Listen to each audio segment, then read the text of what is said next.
بسم الله الرحمن الرحیم. راځو موږ تاسو د وینډوز 10 یو بل نمبر درس ته.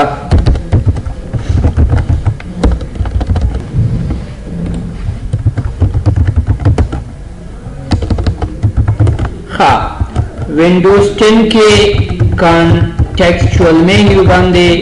زه تاسو ته ما کار روان کړی، پاور آپشنز مې تاسو ته وکړه او دلته کې بل یو نمبر کمانډ موږ تاسو سره دیتا ویو ویل کېږي. څه ورته ویل کېږي؟ ویو ویل کېږي شو یا ښودلو ته یا نمایش ته. څه ته ویل کېږي؟ شو یا ښودل یا نمایش ښودل. دا یو کمانډ د آیکنو لپاره ځانګړی کمانډ دی. زموږ تاسو سره په دې سکرین کې څومره سکرین ډیسکټاپ آیټمز چې دي یا سکرین آیټمز چې دي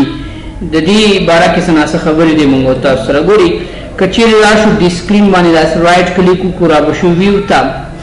ویو کې ګوري مختلف قسمه ویو تاسو د دې آیکن کولی شئ. دا زموږ سره ډیسکټاپ آیټمز دي، اوورالز زموږ سره اوورال دا ډیسکټاپ آیټمز دي. د دې آیټمو د نمایش یا د ښودلو لپاره موږ راځو سکرین باندې رایټ کلیک کوو، بیا ځو ویو برخې ته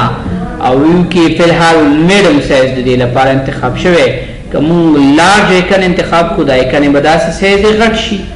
که بیا ووایو چې نه میډم متوسط شکل کې، او که بیا راشو دلته کې سمال آیکن واړه آیکن شوي تاسو سره،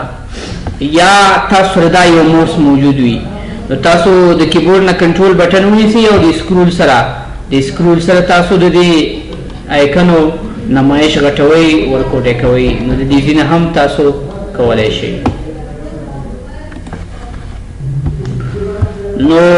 دې ځینې ګورئ تاسو داسې د آیکنې په خپله خوښه باندې موړه کولی شئ او سایز یې فول غټولی شئ، لکه دا یې اخري سایز شو. بیا ویو ته راشه، خو دا سټنډرډ دي، لارج میډم او سمال سټنډرډ سایز تاسو سره راځي. کوم سایز راځي؟ سټنډرډ. صحیح شو؟ نو دا د سټنډرډ لپاره شو. بیا که ویو کې راشي دلته یو بل کمانډ دی، دې ته ویل کېږي آټو ارینج. څه ورته ویل کېږي؟ آټو ارینج. آټو ارینج مطلب اټومیټک ارینج،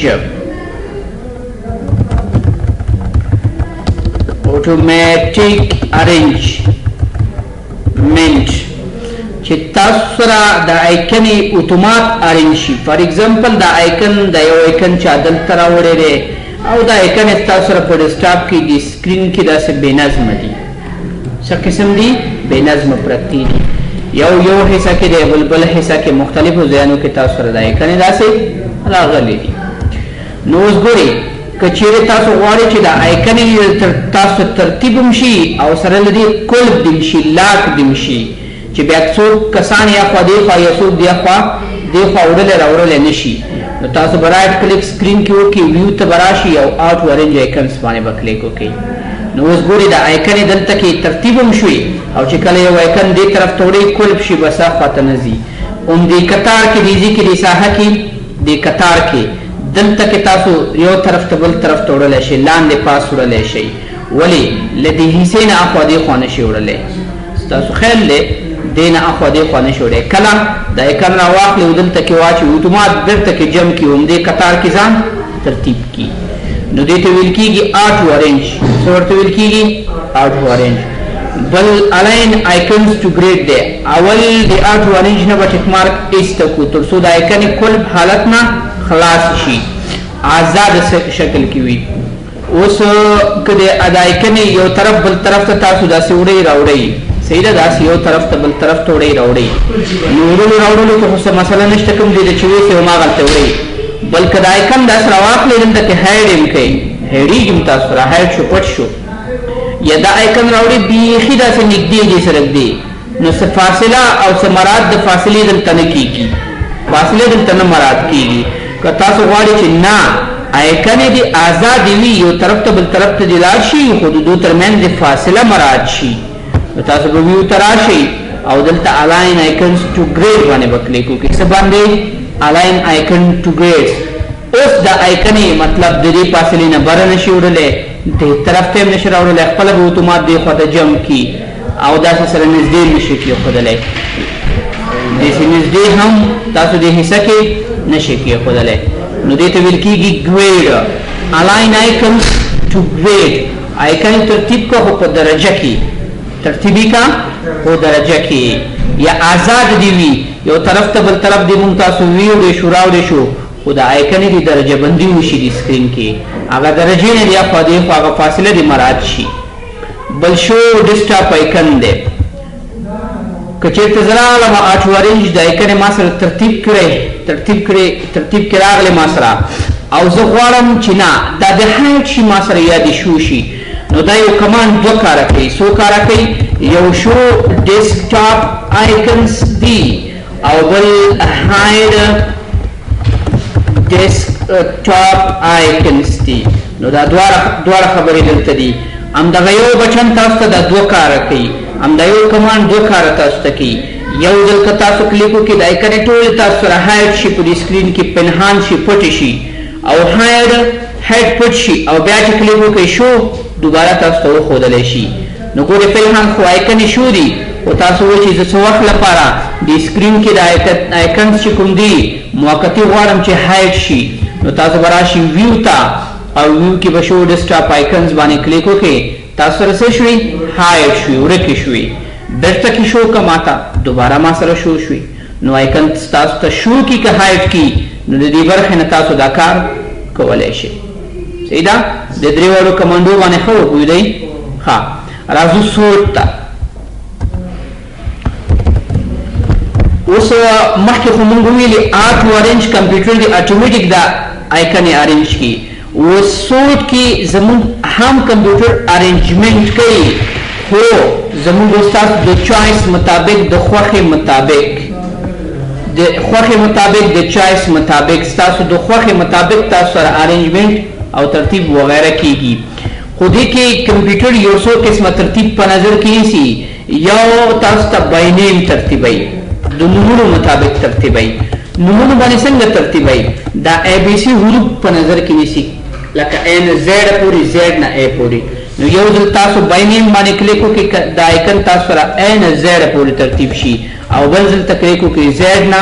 اے پورې تاسو ته ترتیب شي یعنی نزولی سعودی ترتیب تاسو ته وشي نزولی او سعودی صحیح ده بیا که چېرته راشي دلته دویم ترتیب بای سایز کیږي د سایز مطابق تاسو ته ترتیب کیږي د څه مطابق سایز کی کمپیوټر څه په نظر کې نیسي لارج سایز او بل تاسو ته سمال سایز په نظر کې نیسي سمال سایز نو دا دوه قسمه ترتیب په نظر کې کمپیوټر نیسي بل بای ډیټ تاسو ترتیبیږي د تاریخ مطابق نو ګورئ ایلډر ډیټ یا زوړ ډیټ صحیح شو پخوانی ډیټ او نوې تاریخ نو ګورئ چې کم آیکنې مخکې جوړې شوي هغه مخکې درته راولي او که کومې وروسته جوړې شوي نو ګورئ ایلډر یا اولډر پخوانی تاریخ او نوې تاریخ تاسو ته په نظر کې راونیسي او دلته کې یو بل ډول ترتیب دی هغې ته ویل کېږي ټایپ قسم یا نوعیت ته ویل کېږي مثلا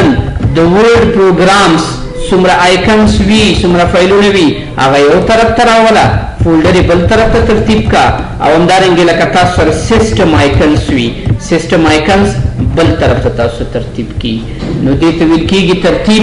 یا ارینجمنټ نو ګورئ راځئ یو باندې موږ تاسو عملی کار کوو د دې لپاره چې دا موضوع تاسو ته ښه تشریح شي زه به دلته کې راشم یو څه آیکنې به ځان سره راواخلم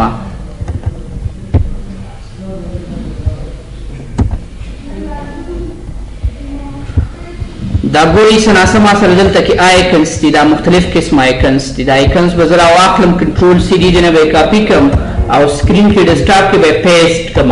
تر څو دلته کې راشي نو اوس وګورئ موږ تاسو سره دا آیکنې غواړو ترتیب یې کړو فلحال وګورئ بې ترتیبه دي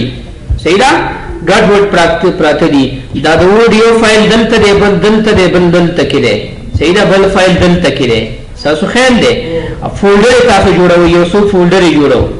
فار ایگزامپل زه یو فولډر جوړوم افغان په نوم بیا که دلته کې راشئ نیو ته او فولډر باندې کلیک وکړئ مثلا زبی په نوم صحیح شو دلته کې یو بل فولډر زه جوړوم یونس په نوم باندې نو دا موږ سره یو څو فولډر یې هم راغلی اوس وګورئ راځئ سورت ته او باینیم ماته ترتیب کړه د نومونو مطابق ترتیب کړه نو ګورئ اے سر ته راغی کمپیوټر هر ډول ترتیب چې تاسو وکړئ دیو ته سیسټم آیکنز ویل کیږي دا دس پی سی او ریسایکل بن دا اول کې راولي تاسو ته ځکه دا سیسټم آیکن دي لکه دا ضروري د دې وروسته بیا ترتیب په نظر کې ونیسي ای باندې ترتیب شو ای نو وروسته که بي راغلی وي بي والا دلته راشي سی ډي وغیره بیا د آیکن تاسو ته ترتیب کی صحیح ده نو کمپیوټر اول د فولډر ترتیب په نظر کې نیسي نو د فولډر ترتیب په نظر کې ونیسي بیا غیر وروسته کې دا نور ارینجمنت او دا نور ترتیب کمپیوټر په نظر کې ونیسي نو اوس وګورئ که زه راشم سورټ ته بیا دې نیم باندې کلیک وکړم دا ځلې خو ای نه زیاده پورې ترتیب شوي دي ای نه تر زیاده پورې یعنې د پاس نه لاندې طرف ته نزولي ترتیب شوی دی صحیح ده اوس مونږ وایو چې نه دغه زید دا زبي والا فولډر مخته راوله بیا پسې دا نورې وروسته راوله نو سورټ ته راشئ بیا نیم باندې کلیک وکړئ نو دا ځلې وګورئ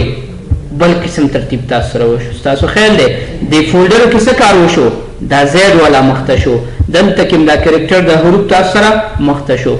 نو دا څه ډول ترتیب و بای نیم د نوم مطابق ترتیب شو په نومونو باندې ترتیب شو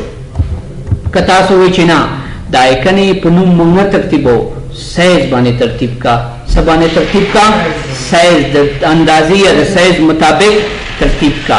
نو تاسو د سایز مطابق تاسو ترتیبوئ د څه مطابق د سایز نو ګوره د سایز باندې به زه داسې کلیک وکړم نو سایز کې لارج او سمال سایز په نظر کې نیسي اوس لارج او سمال سایز مونږ ته څنګه معلوم شي چې د کوم یو فایل سایز کم دی او د کوم یو غټ دی تاسو به دې فایل ته راشئ داسې کلیک به کوئ او همغلته کې به یو څو منټه دا ماوس ودروئ دا پوینټر نو تاسو وایي د دې 522 MB سایز دی هغه سایز کې ګورئ ښکاري که نه تاسو ته دې بل ته راشئ دې باندې داسې ودرېږئ د دې 519 MB سایز دی نو 22 سایز 522 زیات دی که 19 نو هغه غټ آیکن یې باره ویوړي چې د چا سایز غټ و هغه یې بره ویوړي او کوم چې واړه دي داسې په ترتیب تر دې حده پورې چې د کوم آیکن تر ټولو کې کم سایز دی هغه یې اخر ته راوستو اوس وایو چې نه داسې کار وکړه واړه سایزونو والا آیکن یې مخته راوله او غټ سایز والا شاته ویسه نو 60/9 باندې تاسو کلیک کوئ 60 او بیا بای سایز دی سایز باندې بیا کلیک وکړئ نو دویم ځل ته هغه ورکوټ آیکن چې ټولو کې کم سایز و هغه یې سر ته راوستو او د کوم چې تر ټولو کې غټ سایز دی 522 MB هغه یې اخر ته ویوړو نو دا د سایز مطابق ترتیب شو د دې نه وروسته آیټم ټایپ څه ته ویل کېږي ګورئ دا د ورډ فایل دی دا یو د ورډ فایل دی دا یو د ورډ فایل دی دې ته یو فایل ویل کېږي یعنې یو قسم فایل شو دا مثلا دا د اکسل دی یو بل اکسل وي بل اکسل وي هغه بل ډول ټایپ شو مثلا دا فولډر دا ټول یو ټایپ دی نو داسې وکړه قسمونو نوعیت ته وګوره او د نوعیت مطابق ترتیب وکړه نو سورټ ته تاسو راشئ دې برخه کې آیټم ټایپ باندې داسې کلیک وکړئ نو اوس وګورئ تاسو ته د ټایپ یا د نوعیت مطابق ترتیب وشو دا د ورډ فایلونه ګوره ټول یو ځای ته راوسته فولډر یې بل ځای ته راوستې ویډیوګانې ویډیوز چې څو دانې دي دا یې دلته راوستې پکچر یې دلته راوستو او د هر یو پروګرام ترتیب بیل بیل شو نو سورټ کې د پروګرام دا ټایپ کې د پروګرامز مطابق تاسو ترتیب کوئ د هر یو پروګرام بیل بیل تاسو ترتیب وشي که بیا کلیک وکړئ همدغه نوعیت بیا په دې بل شکل باندې تاسو ترتیب شي فولډر یې دا ځلې مخته راوستئ ترجیح څه ته ورکړه فولډرو ته ورکړه دا ځلې فولډر یې مخته راوستئ نو دا د ټایپ مطابق شو ډیټ موډیفای د تاریخ مطابق جوړ کرا تا مثلا موږ وایو چې دا ځلې داسې کار وکړه کومې آیکن چې نوې نوې جوړې شوي یم دا نن ورځ پرون ورځ دا مخته راوله او کومې چې مخکې جوړې شوي هغه شاته ویسه نو دلته کې وګورئ دې برخه کې کله تاسو داسې دا کلیک کوئ نو ګورئ دې باندې کلیک وکړئ دلته کې نه هلته وګورئ تاسو سره څه راځي ډیټ نه دی راغلی که نه ډیټ دې باندې به رایټ کلیک وکړئ پراپرټیز ته به راشي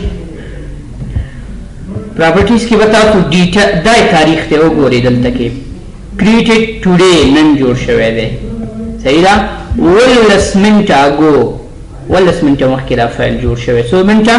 19 همدغه نن ورځ دا یو فایل کریټ شوی دی نو دا تازه جوړ شوی ځکه یې مخته راوستو دا بل فایل باندې کلیک وکړئ پراپرټیز ته راشئ او دې برخه کې دا کریټډ ډیټ ته وګورئ کله کریټ شوی یاسټرډے بیا بل چې هغې نه ورځې مخکې یو ورځ مخکې جوړ شوي هغې پسې شاته راورسېو داسې ترتیب یې په نظر کې نیولی دی او دغه چې څو کاله مخکې د وینډو کې جوړ شوی دی اخر ته ویوړو دا یې څه وکړو اخر ته اوس وایي چې نه زاړه فایلونه مخکې راوله نوي فایلونه شاته ویسته نو ډیټ موډیفای باندې کلیک وکړئ نو هغه چې موږ سره نوي جوړ شوي هغه اخر ته ویوړه او دا نور یې مخته راوست ستاسو خیال دی نو دې ته ویل کېږي صوت یا ترتیب یا ارنجمنټ زموږ ستاسو په خوښه باندې دیو کې ستاسو طبیعت ستاسو خوښه هر ډول ترتیب کوئ خو ډېری کسان دا آیټم ټایپ استعمالوي د دې استعمال ډېر زیات وي ځکه د هر یو پروګرام فایلونه جدا جدا کې ترتیب شي جدا جدا ترتیب شي نو دا ترتیب ښه دی آیټم ټایپ ټولو نه ښه ترتیب دی نو ستاسو خپل طبیعت هر یو چې تاسو کوئ د دې نه وروسته کې بل کمانډ دی او دې کمانډ ته ریفریش کمانډ ویل کېږي څه ورته ویل کېږي ریفریش نو د ریفریش باره کې لږ تاسو ته خبر وکړم چې ریفریش څه ته ویل کېږي